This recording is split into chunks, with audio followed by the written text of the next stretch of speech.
Welcome back to radiology with Sadia Sana. आज की जो वीडियो है बहुत शॉर्ट सी है। वो ये वीडियो मैंने जस्ट आप लोगों के कमेंट्स और ईमेल्स रिसीव करने के बाद बनाने का फैसला किया कि जो आपके क्वेश्चंस हैं वो मैं एक वीडियो बना के आपको अच्छे से एक्सप्लेन कर दूं, ताकि आपकी जो भी क्यूरीज हैं वो क्लियर हो जाएं और आप जो है वो अपना जो प्रोसेस है वो स्टार्ट कर सकें। और इससे पहले वीडियो में स्टार्ट करूं, मैं आपके साथ एक जो है वो सक्सेस शेयर करना चाहूँगी। मेरी एक स्टूडेंट जो कि पाकिस्तान से है और गवर्नमेंट कॉलेज यूनिवर्सिटी फैसलाबाद से है, और उसने बीएस किया हुआ है मेडिकल इमेजिंग टेक्नोलॉजी में, और उसका 5 इयर्स का क्लिनिकल एक्सपीरियंस है। उसकी आज ऑस्ट्रेलिया इमिग्रेशन से स्किल असेसमेंट जो है वो पॉजिटिव हो गई है। तो इसलिए ये आज मेरे लिए और उस स्टूडेंट के लिए और उसके घर वालों के लिए बहुत खुशी का दिन है। बेटा, आपको बहुत बहुत मुबारक हो। अच्छा, अब इस बच्ची के बारे में मैं आपको ज़्यादा नहीं बताऊंगी, और उससे क्योंकि मैंने परमिशन नहीं ली है, लेकिन मैं कोशिश करूंगी कि अगर वो मुझे अलाउ करेगी तो मैं उसके साथ एक इंटरव्यू जो है वो कंडक्ट करके आपके साथ शेयर कर सकूं, जिसमें उसने क्या क्या प्रॉब्लम्स फेस की हैं, क्या क्या उसको मुश्किलात हुई हैं, किस तरह से उसने अपना प्रोसेस जो है वो कंप्लीट किया है। तो वो आपको गाइड कर सकेगी ताकि आप जो है वो अपना प्रोसेस जो है वो स्मूथली कर सकें। अब इस स्टूडेंट का मुझे पहले नहीं पता था। इसने ये प्रोसेस जो है वो तकरीबन 5 माह पहले स्टार्ट किया था। अभी लास्ट वीक उसने मुझसे कांटेक्ट किया था। उसको कुछ डिफ़िकल्टीज थी। कांटेक्ट इस तरह से किया कि उसको मेरे पेज से और मेरी फेसबुक प्रोफाइल से और यूट्यूब से उसको पता चला कि मतलब मैं जो है वो ये वीडियोस बना रही हूँ, तो इसलिए उसने मुझसे कांटेक्ट किया। तो उसको कुछ डिफ़िकल्टीज थी, वो मैंने उसके जो है वो जितनी मुझे पता थी वो मैंने क्लियर करवा दी, और कुछ जो है वो क्यूरीज थी वो मैंने करवा दी, जिसकी वजह से आज जो है वो उसको विद इन मीन्स के 1 वीक जो है वो उसकी पॉजिटिव स्किल असेसमेंट हो गई है। तो चलिए अब हम आपके क्वेश्चंस की तरफ चलते हैं और उनको मैं आंसर करने की कोशिश करती हूँ। मैंने ये सारे क्वेश्चन जो आपने कमेंट्स में किए हुए थे और जो ईमेल्स में थे वो मैंने लिखे हैं और उनको मैं आंसर। सबसे पहले आपने पूछा हुआ कि जो रिक्वायर्ड वर्क एक्सपीरियंस है, बेटा वो आप अगर फॉर्म में देखें तो उसमें लिखा हुआ है कि रीसेंट प्रैक्टिस, इट्स मीन के 450 hours with in previous 3 years, कि आपने 3 साल में 450 घंटे काम किया हुआ। आप उसको वीकली देख लें या आप उसको 1 डे के लिहाज से, जैसे आप देखें कि आपकी 8 घंटे की शिफ्ट है तो आपके कितने घंटे जो है वो बनते हैं। तो ये टोटल 3 to 4 मंथ्स तकरीबन बनते हैं कि आपने पिछले 3 साल में काम किया हो। मीन्स कि आप बिल्कुल फ्री घर में ना बैठे हो।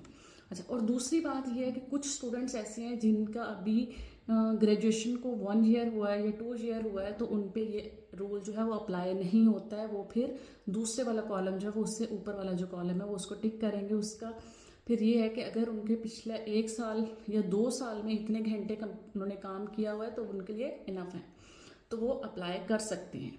तो मिनिमम जो है वो आपके 450 आवर्स बनते हैं, जो कि आपके होने चाहिए, जो कि ऑलमोस्ट 6 मंथ से भी कम टाइम है। तो आप इसके लिए एलिजिबल हैं।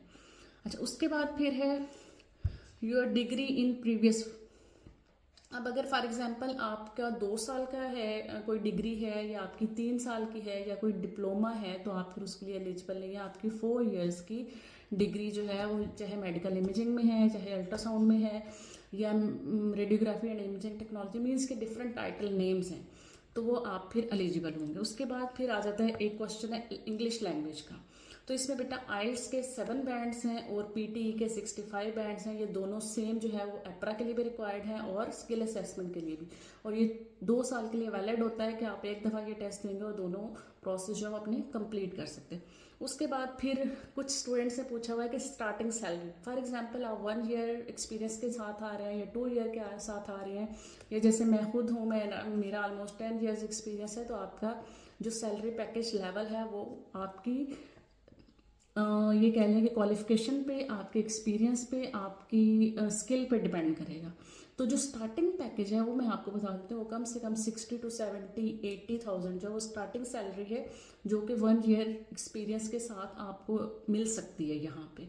और 60,000 जो सैलरी है, ये 70,000 या 80,000 सैलरी स्टार्टिंग पैकेज बहुत अच्छा पैकेज है। लेकिन अगर आपका एक्सपीरियंस ज़्यादा है तो आपका 1 लाख, 1.25 लाख, 1.5 लाख इससे ऊपर हो सकता है। वो डिपेंड करेगा आपकी क्वालिफिकेशन और आपके एक्सपीरियंस पे। उसके बाद फिर एक क्वेश्चन था कि आपने पे स्लिप्स जो है वो अटैच करनी है या नहीं। अब ये डिपेंड करेगा कि आपका अगर एक्सपीरियंस लेटर इतना डिटेल्ड और इतना अच्छा बना हुआ है, नेक्स्ट वीडियो में वही वाले शेयर करूंगी आपके साथ इंशाल्लाह, कि उसमें आपकी जो रिक्वायर्ड चीज़ें हैं जो उन्होंने मांगी हुई हैं वो सारी क्लियर हैं, और ओरिजिनल जो उनका लेटर हेड है उसके ऊपर बना हुआ है, साइन और स्टैम्प हुआ है, वहाँ के जो भी मतलब अथॉरिटिंग बॉडी है या एचओडी है या जो भी हैं उनका वो तो कंप्लीट। अगर आपका एक्सपीरियंस लेटर डिटेल में है तो आपको पे स्लिप रिक्वायर्ड नहीं होंगी, लेकिन वो वेरीफाई कर सकते हैं। वो वेरीफाई कॉल के थ्रू कर सकते हैं, ईमेल के थ्रू कर सकते हैं कि ये बंदा जो है वो वहाँ पे काम कर चुका है या नहीं। अच्छा, उसके बाद इसलिए अगर आपके पास पे स्लिप नहीं है, आप कैश पे जॉब कर रहे हैं तो इट्स ओके। हाँ, उसके बाद एक क्वेश्चन था कि यहाँ पे रजिस्ट्रेशन की किस डिफरेंट टाइप्स हैं, जिसमें प्रोविजनल आती है, जनरल आती है और लिमिटेड। अब ये जो प्रोविजनल होती है इसमें ये होता है कि जैसे आप यहाँ पे आके एप्रा के रजिस्ट्रेशन के लिए अप्लाई करेंगे तो आपको फॉरन से जनरल नहीं मिलेगी। ये डिपेंड करेगा कि आपकी जो स्किल है या आपकी जो क्वालिफिकेशन है वो किस लेवल की है, तो वो इसके लिहाज से आपको प्रोविजनल रजिस्ट्रेशन देंगे, जिसमें आपने कुछ वर्किंग आवर्स जो है वो किसी सुपरविजन के अंडर काम करना होगा, और फिर वो जो सुपरवाइज़र आपका होगा या जो आपके ऊपर जो बंदा होगा वो आपको एक लेटर बना के देगा, और आप एप्रा में सबमिट करेंगे तो आप जो है वो जनरल रजिस्ट्रेशन ले सकते हैं। लिमिटेड में ये है कि फॉर एग्जांपल आपकी कुछ जो चीज़ें हैं वो अभी कंप्लीट नहीं है, और उसका टाइम पीरियड जो है वो उन्होंने आपको दिया है कि आप नेक्स्ट 6 मंथ्स में या 1 ईयर में इसको कंप्लीट कर लें तो आपकी जो रजिस्ट्रेशन है वो कंप्लीट हो जाएगी, तो फिर वो आप जो है वो नेक्स्ट स्टेप पे जाएंगे। अच्छा, उसके बाद जो है अच्छा, एक क्वेश्चन था कि भाई आपका जो लाइसेंस है वो हो गया है या नहीं हुआ, मतलब आपने ले लिया या नहीं। तो मैंने अभी ये प्रोसेस जो है वो स्टार्ट नहीं किया, मैंने जस्ट डॉक्यूमेंट्स कंप्लीट किए हैं, क्योंकि आपको पता है कि मैं पीएचडी कर रही हूँ, और अभी जो है वो नेक्स्ट वीक मेरी फर्स्ट माइलस्टोन कॉन्फ्रेंस है, मैं अभी उसकी तैयारी कर रही हूँ। ये मैंने बहुत मुश्किल से टाइम निकाला है, और फिर मेरे माशाल्लाह से 2 बच्चे हैं तो उनके लिए भी टाइम मैनेज करना होता है, इसलिए मैंने क्यों नहीं किया, क्योंकि मैं अभी जॉब करना नहीं चाह रही, मेरे पास जॉब के लिए भी टाइम नहीं है, इसलिए मैंने ये प्रोसेस जो वो नहीं किया। लेकिन मेरा प्लान है कि मे बी नेक्स्ट 6 मंथ्स में मैं इस प्रोसेस को स्टार्ट करूं, लेकिन वो फिर डिपेंड करेगा कि अगर मैंने फ़ॉरेन से जॉब करनी है या नहीं। तो जब मैंने जॉब करनी होगी तभी मैं ये प्रोसेस करूँगी, इसलिए मैंने अभी ये प्रोसेस नहीं किया। अच्छा, उसके अलावा हाँ, एक पूछा हुआ था कि भाई हमें कोई एग्ज़ाम देने की ज़रूरत है या नहीं। ऐसे आपको किसी भी एग्ज़ाम की ज़रूरत नहीं है, आप अपनी क्वालिफिकेशन असेसमेंट करवाएं, अपनी स्किल असेसमेंट करवाएं, फिर भी अगर कोई कहीं पे डेफिशिएंसी हुई तो मे भी वो एग्ज़ाम ले ले, लेकिन अभी आप ये कह लें कि 90 to 95% चांसेस ये है कि अगर आपकी प्रोफाइल जो है वो स्ट्रांग होगी तो आपको एग्ज़ाम नहीं देना पड़ेगा। तो अभी आप पे ये डिसाइड नहीं होगा कि आपने एग्ज़ाम देना है या नहीं देना है, ये एप्रा आपको डिसाइड करके बताएगा। अच्छा, उसके बाद फिर एक स्टूडेंट थी, उन्होंने मुझे कांटेक्ट किया था कि भाई एक कोई और स्टूडेंट है जो फिजियोथेरेपी है, उन्होंने यूके के थ्रू जो है वो यहाँ पे जो है ना वो लाइसेंस किया है कि हमें वो पाथवे लेना चाहिए या नहीं। उन्होंने क्या किया कि पहले यूके का लिया HCPC जिसको हम कहते हैं, उसके बाद न्यूजीलैंड का लिया। न्यूजीलैंड के बाद अगर आपके पास न्यूजीलैंड का है तो आपको ईजिली ऑस्ट्रेलिया का मिल जाता है। तो वो वाला जो पाथवे है वो लॉन्ग पाथवे है। देखिए, आप पहले यूके का लेंगे, वहाँ फीस देंगे, वहाँ सारे डॉक्यूमेंट्स कंप्लीट करेंगे, उसके बाद न्यूजीलैंड का लेंगे, वहाँ पे भी फीस देंगे, सारे डॉक्यूमेंट्स कंप्लीट करेंगे, फिर आप ऑस्ट्रेलिया। तो आप पहले ही ऑस्ट्रेलिया में क्यों नहीं अप्लाई कर रहे? क्या होगा, ज़्यादा से ज़्यादा नहीं देंगे, तब आप ये वाला पाथवे ले लेना। अगर आपको लग रहा है कि नहीं मिलेगा मुझे, तो वो तो एक ऑप्शन है ही कि आप ये रूट लंबा लेंगे, लेकिन पहले आप शॉर्ट से जाएं, आप डायरेक्ट जाएं, कॉन्फिडेंट होके जाएं, इंशाल्लाह आपको मिल जाएगा। कोई चीज़ कम होगी वो आपसे मांग लेंगे, आप उसको दोबारा से दे देंगे तो आपका लाइसेंस हो जाएगा। लेकिन अगर फिर भी नहीं होता तो फिर आप इस तरह का कोई ऑप्शन जो है वो ले सकते हैं, वो तो डेफिनेटली आपके पास एक ऑप्शन है।